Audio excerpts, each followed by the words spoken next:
Hi my beautiful friends, it's Marta here. I am coming back with another video from Scraps. So without any further ado, let me just pick the colors for today video. I'm gonna pick two colors and I'm not gonna be picking up two technique. I've got one and second one. See what we have today. I'm not picking up the technique because I've got less than an hour. Oh, we've got red, beautiful red and gold. Oh my goodness, this is like a Christmas combination, red and gold, guys, today. So I'm having less than an hour to finish the video before my son will come back from the nursery. Speaking about the red, I just had the live classes and this is what I've created on a junk journal and mixed media group. I'll give you a link down below if anyone wants to watch it. I'm grabbing my scraps and I'll come back to you in a second. So, my beautiful friends, after this very rushed introduction, let me just share with you a quick view of the pile of the scraps I had ready. I have this unfinished card base with this on your birthday stamp sentiment, and I don't even know why I left it halfway through, but I want to create some wave. And as you can see here, oh, I should do the wave other way around.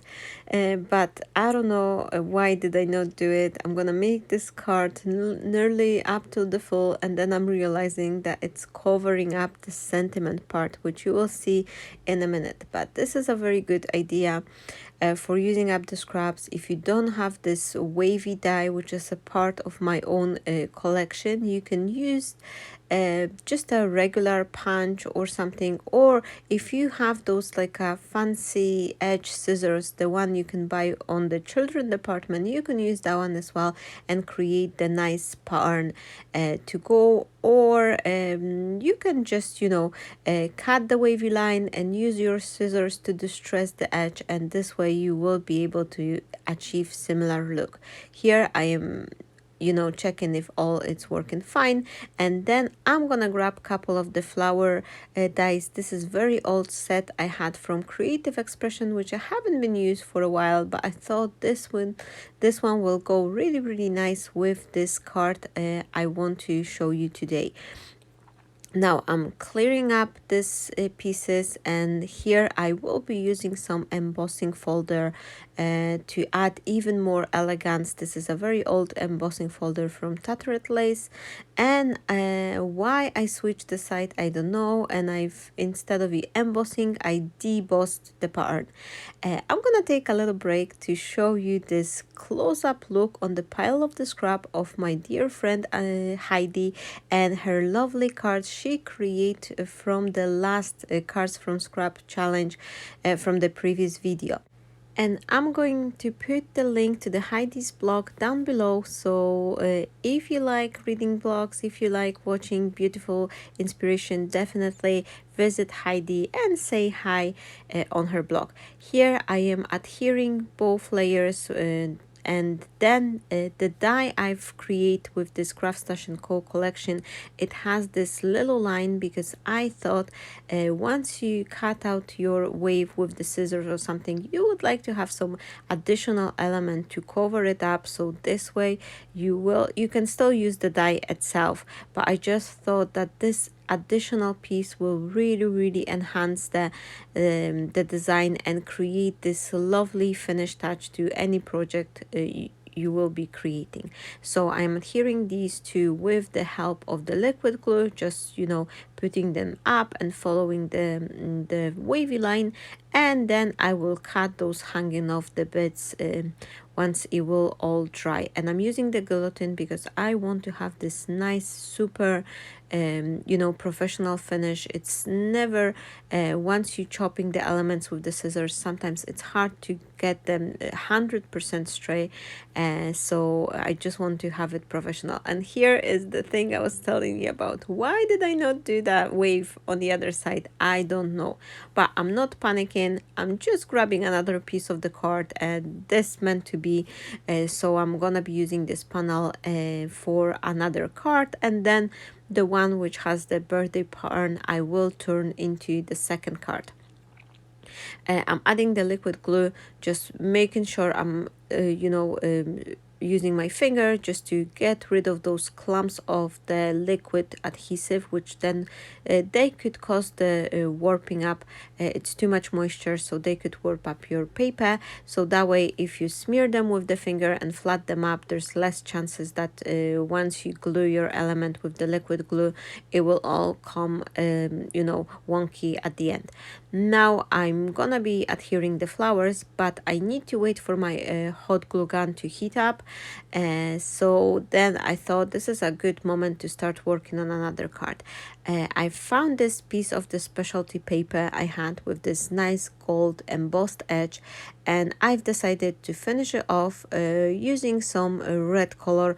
After all, the challenge is for using up the red and gold together, and I need to tell you, my friends, this is anywhere near my comfort zone. I don't like the bold colors, and gold and red together, it's as I've mentioned at the beginning, it's for me, it's shouting Christmas and anything else. So it was a good fun and good challenge for me to try something new, to go outside my comfort zone and just, you know, try to see if I could create some lovely card using the colors which I'm not used to on, you know, using on my daily crafting. So I'm using the glue to adhere the line, and this is another of the finishing lines, and they all have this lovely embossed edge. So once you will be cutting those lines, whether it's the wavy one or straight one, they do have this lovely pattern embossed in them straight away, so that gives you a nice finish, and it doesn't look like a, you know, just a single strip of the paper. And this is a very skinny one, so I could chop it off with my scissors, and I'm gonna be needing something to dress it up my card even further. But in meantime, I'm going back to the previous card because my hot glue gun is already heated up, and I'm adhering those flowers, and I'm only adding a dash of the glue to the center, and I'm leaving the outside part just kind of erasing up, so that gives this nice dimension. And I'm gonna be adhering those leaves. The leaves, they also have this matching lacy pattern to them, but I thought it will be nice to change them and just you know, cut the outside edge and having them in show up in full. So this is a change, you know, you can do whenever you've got those outline separate dies for your elements. Try to you know, change them from time to time and use them as a different way. As a finished touch for this card, I'm gonna be using those gold half pearls, and I'm gonna be adhering them to the flower centers, which will really give it a nice finish. I will still need to add some sentiment, which I'm gonna do later on. And as you can see, I am basically working on 3 cards simultaneously. That's usually how do I work. So I'm just skipping in between. I'll do a little bit here, a little bit there, but it's usually caused by the fact that I either need to wait for my hot glue to gun, or I'm putting some elements on the cutting machine, and then I'm just skipping to once the Gemini machine plates are going through, and then I'm just skipping to another part and create something else on a different card. Is anyone else working like that? Let me know if you do that, or you prefer to go one by one and just, you know, don't touch another card until you finish the previous one you were working on. I usually have 10 open projects, and this is very messy all the time, but it's just something, you know, I think I've learned to do whenever I have this like very limited time frame. So whenever I have the spot, like my son is in the nursery or my husband have a moment to, you know, look after him, then I'm just like, you know, coming to the studio, and I'm so like hungry for crafting.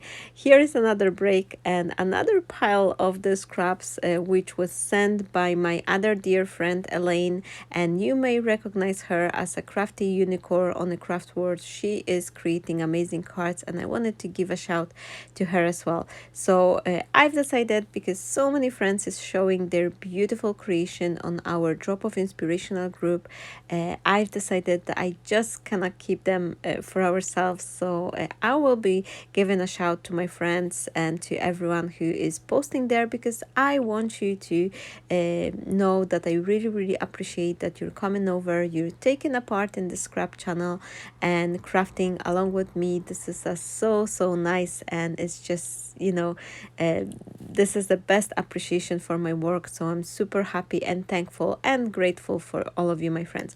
Here I have this pile of the ribbon flowers which were made by my friend Beata, and she's creating those. I will give you link down below as well. She is having a Facebook page, and she is based in the UK, so in case anyone would like those flowers, and you know, you can make a little order with her as well and help her out, and check on her page because she is doing amazing cards as well. Now lastly, I have this panel, and this is I took a couple of the red color panels and sprayed them with the gold paint last year, and then I was cutting out some poinsettia flowers out of it, and I left out with this piece which I didn't finish, so I've decided why not use it straight away here, because it's just matching perfectly. It's this red piece with gold dots, so this is already, you know, making a card panel for my card. However, so it's not gonna be as boring. I still need to, you know, make it up on my own, give it a little twist, and for that I'm using the same embossing folder from Tattered Lace, and this time I'm putting it right way up, so my pattern will be embossed. And then I have those little wreaths, and these ones, whoever watching my videos, you may recognize them from another video. I was creating cards from scraps when I cut a bunch of those wreaths when I was creating the Christmas card from a green and gold color combination. And for that I had those two left over, so I've decided to use them here. I'm gonna be gluing them both together to give me a little bit more sturdy piece, and then I will of course cover it up with the gold embossing powder, because today we are playing with gold and red, so I don't want to put another colors. I just want to stay to the to this color challenge. I'm using my embossing pad, and I'm just dabbing the die cut piece there, so it's gonna be covered with the embossing ink.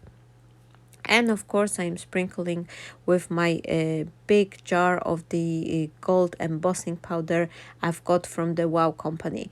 These are very inexpensive in comparison to the little jars, and you get a plenty.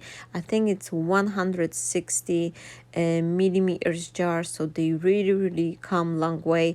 So if you're like me, if you love embossing and you just use up tons of it, this is a great investment. I also decided to go with the gold over the edge, and now I am just you know, using my finger to slightly dab off the excess, so I will have this more organic look. I am putting the rest of the embossing back to the container, and I will heat set these two together. And to make my layer look even better, I'm gonna do a double embossing on this wreath part, because I do feel that if you would like to change some die cut pieces and make them look more like a metal embellishment, the more layers of the embossing powder you will put, it will just look better. I promise you, with every single layer of the embossing powder, you will get this more kind of a melting, nice, almost like a metal looking texture. So now try not to overheat your embossing on the way, because if you're gonna be keeping your heating tool too close, it will start bubble up. But if it happened, don't worry, just wait for the powder to cool down and go back with a slightly smaller wave of the heat and gently reheat the melt part, the one which got the bubble, and then your embossing powder will slightly melt down back again, and this way you can get rid of all of those bubbly areas which you don't want to have. If you're aiming for this nice sleek embossing, definitely you can redo it and add another layer of the embossing on top of that. This will cure it as well. And then try to keep your heating tool slightly further away, and that will prevent your embossing from getting those ugly bubbles. Unless you're unworried about it, unless you don't mind, you can leave it as it is, because that will be looking nice as well. Here I am reheating a little section of the corner which I've missed the first time, and I just love it. I absolutely love it. This is one of my favorite cards, and I'm wondering if you can guess which card my son has picked up as his favorite one. Give me a shout, let me know in a comment down below, and we'll see how many of you friends will guess it. And then maybe the lucky winner, yes, I know I'm gonna pick one of the person who will guess which card my son has pointed as a favorite one, and I will mail one card to you, my friend. So I hope we're gonna have a deal. We'll see how many friends is watching, how many friends is enjoying, and who will guess correctly which card my son has pointed as his favorite one.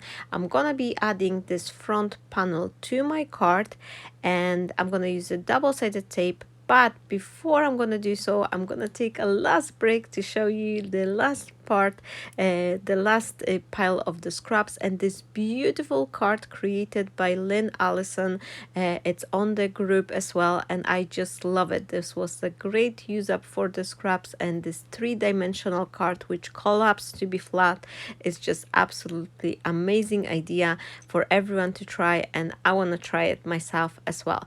Now I'm taking off the edges of this double-sided tape. I'm gonna use a little drop of the glue to the corners. As usual, I've been saying it plenty times, but there's lots of new friends coming over as well, and sometimes you've been asking about why I'm doing that. Firstly, because this liquid glue provides me with a little bit time to wiggle, so I could put my panel perfectly straight. And then secondly, some of the dry adhesive type of the glue, like the double-sided tape or double-sided foam tape, they tend to dry over the time. So it's good to have the drop of a liquid glue which will bond the paper together forever. So within the time, even if the tape will dry, the card will still hold together nicely. I'm having this With Love die, which is coming as a part of the old die set from Card Making Magic. And as you could see here, the die on its own, it doesn't really stand out, and it's hard to read because you already have this gold wreath beneath it, so it doesn't look as well. I didn't want to overpower it with the white shadow, but having this additional layer of the vellum is just make the whole thing pop up straight away. And this is something you can use even if you don't have the shadow die. Just place your die cut piece on the vellum and cut around it, or use the strip of the vellum, anything. If you will use the piece of the vellum, which will help to stand out your sentiments instantly. It's not gonna be overtaken. You can still see through the background, and it doesn't really take in as much, but it will help your die cut pieces to read. I was hoping to find this little dot from the eye, but it's anywhere to be found, so I'll just leave it like that. But instead of that, I found this little old word die, congratulations. I believe this one coming from the Spellbinder die, and I've used the same piece of the cardstock. I luckily found this piece which I was cutting off the wave on the beginning when I was starting working on the first cut. So for that, I have perfectly matching word congratulations to go on this very first card with the roses. I am tapping my finger through, just making sure I don't have any glue, lumps of the glue which will squeeze out from underneath the sentiment, and I am gently just adhering it. I'm taking the time because once the sentiment is single layer, they tend to wiggle, so I don't want to keep it unstraight. I'm just making sure I'm start pressing from one side, and as I go, I'm making sure that the sentiment is kind of even out, so it's nice and even. And look on that, this just meant to be. I think that mistake just matching up perfectly makes this this card looking perfect. So here is the close-up look on all of them. Thank you so very much, my lovely friends, for watching, for being here, and for following me on a crafty journey. I will be coming back with another video shortly. Stay blessed, my friends, and I'll see you in another time. Bye bye.